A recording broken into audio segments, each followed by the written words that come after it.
My dear students, I am going to explain you amphoteric oxides. What are amphoteric oxides? So here, those oxides of metals which can show acidic character as well as basic character.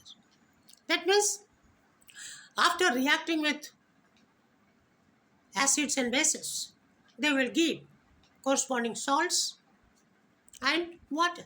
In both the cases, when they will show basic character, then also salt in water, and when they will show acidic character, then also salt in water.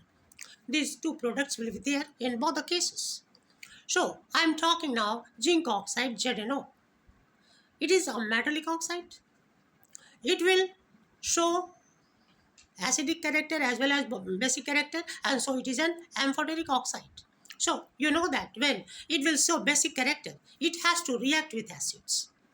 So ZnO's basic character is shown when ZnO reacts with dilute sulfuric acid. And by reacting with dilute sulfuric acid, it is giving us zinc sulfate, which is a salt in water. Yeah, that means ZnO plus H2SO4 arrowhead ZnSO4 plus H2O. So this was the basic characters. And now you know that acidic character can be shown by reacting with base. So ZnO plus 2NaOH arrowhead Na2ZnO2, that is sodium zincate, plus H2O, that is water. So this is the acidic character of ZnO, because ZnO reacts with a base, that is sodium hydroxide, which is aqueous. That means in solution form, sodium hydroxide has been taken, and this ZnO reacts with sodium hydroxide, 2 molecules of sodium hydroxide, and it gives us sodium zincate,